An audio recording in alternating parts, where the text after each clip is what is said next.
O objetivo deste trabalho é expor os pontos e linhas que delimitam os acessos cranianos. O acesso constitui parte fundamental do ato neurocirúrgico. Isso é devido ao rígido estojo ósseo que protege o encéfalo, à especificidade funcional do sistema nervoso e à forma esferoide do crânio. O encéfalo é a única víscera contida em um estojo ósseo. As várias áreas do córtex cerebral apresentam especificidade funcional e para entrar no parênquima cerebral é necessário atuar em pontos definidos, com precisão quase milimétrica. Temos facilidade de nos orientar no espaço ortogonal de linhas e ângulos retos, porém, temos dificuldade de nos localizar sobre uma convexidade ou uma cúpula, como é a caixa craniana. Usa-se a topografia crânioencefálica, ou seja, a correlação dos acidentes anatômicos do córtex cerebral, sulcos e giros, com pontos ou linhas sobre a superfície craniana para permitir a realização de janela óssea, ou craniotomia, centrada sobre a lesão e evitar dano às áreas vizinhas do córtex cerebral. O neurocirurgião necessita ver sobre a superfície craniana a anatomia subjacente da superfície cerebral, ou seja, os sulcos e giros. Apesar dos modernos neuronavegadores, o conhecimento da anatomia continua sendo o método mais adequado para se localizar no encéfalo. Pode-se fazer analogia entre o globo terrestre e o crânio. Para se localizar sobre a convexidade do planeta, usam-se pontos e linhas, meridianos e paralelos. Da mesma forma, definem-se pontos e linhas para facilitar a navegação sobre a convexidade craniana. Isso é facilitado pela existência de acidentes anatômicos sobre o crânio que configuram os pontos craniométricos. Eles são as referências para navegarmos sobre a superfície craniana e cerebral. Os pontos craniométricos são pontos referenciais sobre o crânio, definidos por Broca no século XIX. Sobre a linha médio-sagital, encontram-se os seguintes pontos craniométricos. Násio, localizado no ângulo frontonasal, corresponde internamente à crista etimoidal ou crista Galli, na linha média da fossa anterior ou frontal. Glabela, protuberância frontal média, situada entre os arcos superciliares, acima da raiz do nariz. Está relacionada com o seio frontal, o seio sagital superior e a fissura interhemisférica.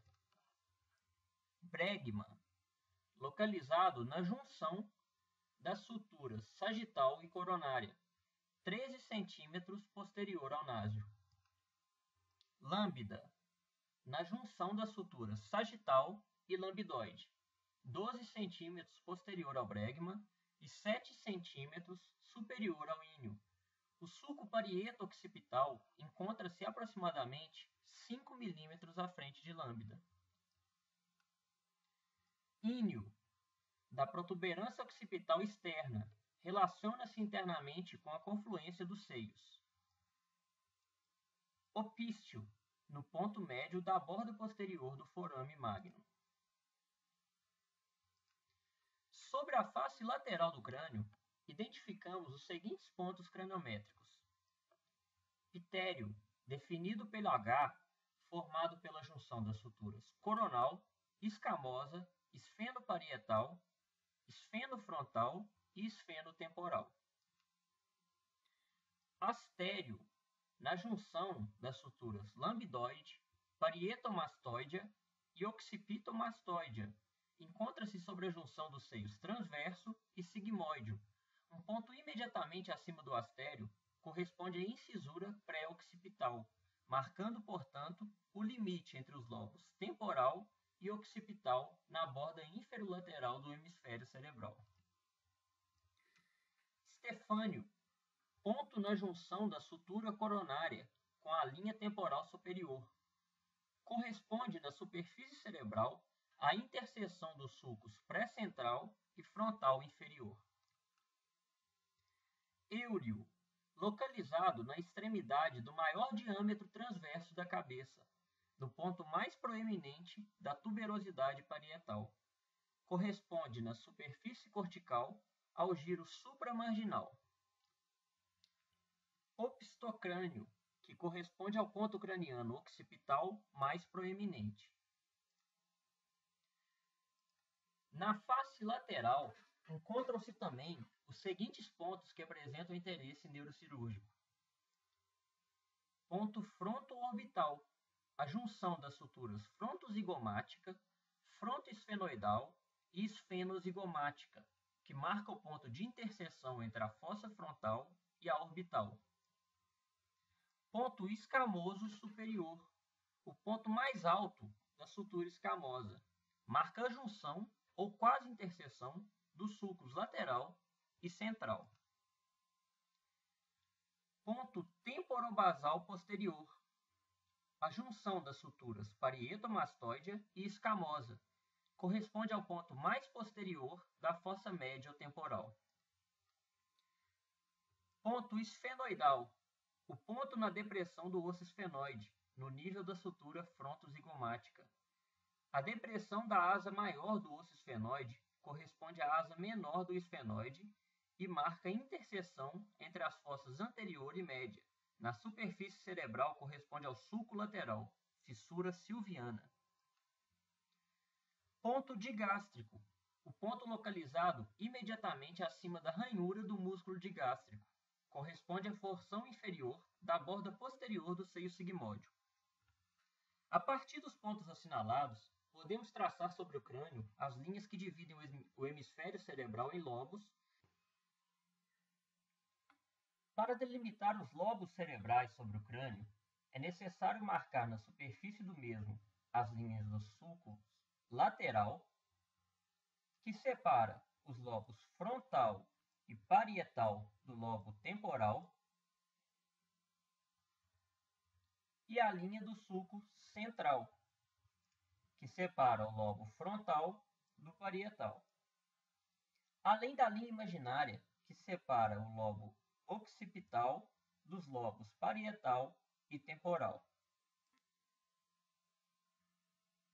A extremidade superior do sulco central, ponto rolândico superior, localiza-se aproximadamente 5 cm posterior ao bregma.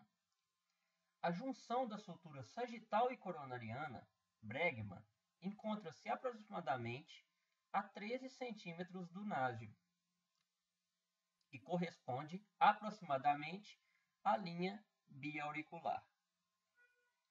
A extremidade inferior do sulco central, ponto rolândico inferior, encontra-se na extremidade superior da linha vertical de 7 cm, que inicia-se imediatamente à frente do tragus e corresponde à borda anterior do conduto auditivo externo.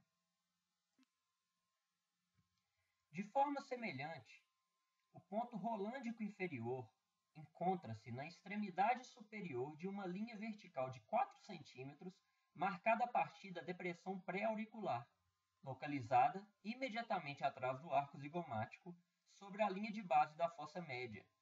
O ponto rolândico inferior corresponde aproximadamente ao ponto escamoso superior. Nesse ponto, os sulcos central e lateral se encontram ou estão bastante próximos. O sulco lateral, ou fissura silviana, corresponde à linha de 7 cm que vai do cantus externo ou ângulo externo do olho e passa pelo ou imediatamente abaixo do ponto rolândico inferior, ou ponto escamoso superior. O limite anterior do lobo occipital é feito pela linha que une o sulco parieto-occipital à incisura pré-occipital. Ela corresponde aproximadamente à sutura lambidoide, que vai do lambda ao astério.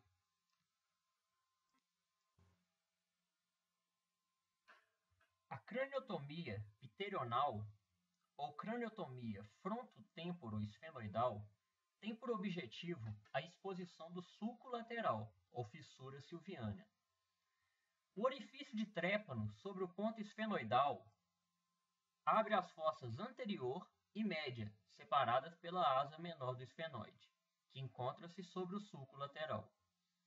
A craniotomia pterional tem o formato de um triângulo, com a base rente à reborda orbitária superior e borda anterior do esfenoide, e com o ápice no estefânio. Na clássica craniotomia pterional da época pré-craniótomo, eram usados 4 orifícios de trépano. Pode-se usar um ponto esfenoidal ou estefânio ou mais orifícios. A craniotomia frontobasal é a craniotomia frontal anterior, que pode ser uni ou bilateral e associada ou não à retirada da reborda e do teto da órbita. O násio corresponde internamente à crista etimoidal ou crista Galli, na linha média da fossa anterior ou frontal. É o ponto referencial para este acesso. O orifício de trépano relacionado ao násio é colocado logo acima do mesmo, sobre a glabela. O corte anterior da craniotomia é realizado rente à reborda orbitária para exposição da borda superciliar do hemisfério cerebral, que será afastada posteriormente para acessar a porção medial da fossa anterior do crânio. Na craniotomia fronto-orbital, um orifício de trépano sobre o ponto fronto-orbital permite a abertura da fossa anterior e da órbita, separados pelo teto da órbita. Esse é o ponto-chave da craniotomia fronto-orbital, ou seja, a craniotomia pterional com abertura da órbita, retirada da reborda orbital e do teto da órbita. O ponto para punção do corno frontal do ventrículo lateral localiza-se 3 cm lateral ao bregma.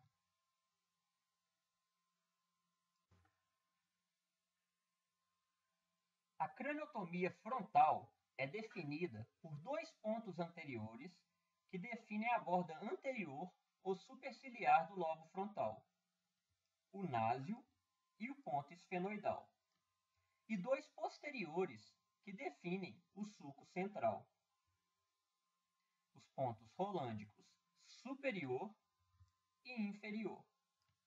A linha que une os 2 pontos superiores, násio e ponto rolândico superior, define a borda superomedial do lobo frontal. E a linha que une os 2 pontos inferiores, ponto esfenoidal e rolândico inferior, define o sulco lateral ou fissura silviana. A sutura coronária divide a craniotomia frontal em uma porção anterior e outra posterior. Corresponde aproximadamente à linha que liga o bregma ao ptério. Ela é usada na definição de craniotomia frontal parcial, mais anterior ou posterior.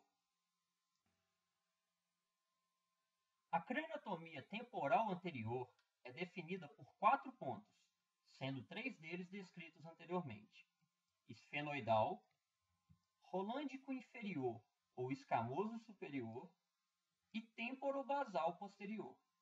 A estes acrescenta-se o ponto temporobasal anterior, localizado junto à sutura temporoesfenoidal. Os 2 pontos temporobasais definem a linha de base da craniotomia temporal, que corresponde à borda inferior do lobo temporal. A linha superior dessa craniotomia, que vai do ponto esfenoidal ao ponto escamoso superior, define a fissura silviana e a borda superior do lobo temporal. Na craniotomia temporal posterior, o importante é estabelecer os 2 pontos que definem a linha de limite entre os lobos temporal e occipital, astério, e o ponto localizado na metade da linha que une o lambda ao astério. Este segundo ponto corresponde ao ponto médio da sutura lambidoide e da linha que une o sulco parieto-occipital à incisura pré-occipital. O limite anterior da craniotomia será estabelecido segundo a necessidade. 4 pontos definem o quadrilátero da craniotomia parietal. 2 anteriores que definem o sulco central, que são os pontos rolândico superior e ponto rolândico inferior, e 2 posteriores que definem o limite entre os lobos parietal e occipital, que são o ponto lambda e o ponto localizado na metade da linha que une lambda ao astério, que corresponde ao ponto médio da sutura lambdoide e da linha que une o sulco parieto-occipital à incisura pré-occipital. A linha que une os 2 pontos superiores, ou seja, que liga o ponto rolândico superior à lambda, corresponde à borda superomedial do lobo parietal. A linha que une os 2 pontos inferiores, ou seja, o ponto rolândico inferior ao ponto médio da sutura lambdoide, corresponde à linha imaginária que separa o lobo parietal do temporal. No centro da craniotomia temporal, encontra-se a protuberância parietal, ou eúleo, que corresponde ao giro supramarginal. Em relação à craniotomia occipital, 3 pontos definem o triângulo que corresponde aproximadamente à escama superior do osso occipital e internamente ao lobo occipital, que são lambda, astério, que fica imediatamente abaixo da incisura pré-occipital, e íneo, que corresponde à confluência dos seios. Os 3 ângulos da face lateral do lobo occipital, que são sulco parieto-occipital, a incisura pré-occipital e o polo occipital, localizam-se aproximadamente nesses 3 pontos. O polo occipital encontra-se imediatamente acima e lateral ao íneo, no início do opistocrânio, que corresponde ao ponto craniano occipital mais proeminente. A linha que une lambda ao íneo corresponde à borda superomedial do lobo occipital, à fissura interhemisférica, ao seio sagital superior e no crânio, a porção posterior da linha médio-sagital. A linha que une o íneo ao astério corresponde à borda inferior do lobo occipital e ao seio transverso, e no crânio, à linha nucal superior. A linha que une lambda ao astério corresponde à linha imaginária que une o sulco parieto-occipital à incisura pré-occipital e marca o limite anterior do lobo occipital. Essa linha corresponde aproximadamente à sutura lambdoide. O ponto para punção do corno occipital localiza-se 3 cm lateral à lambda.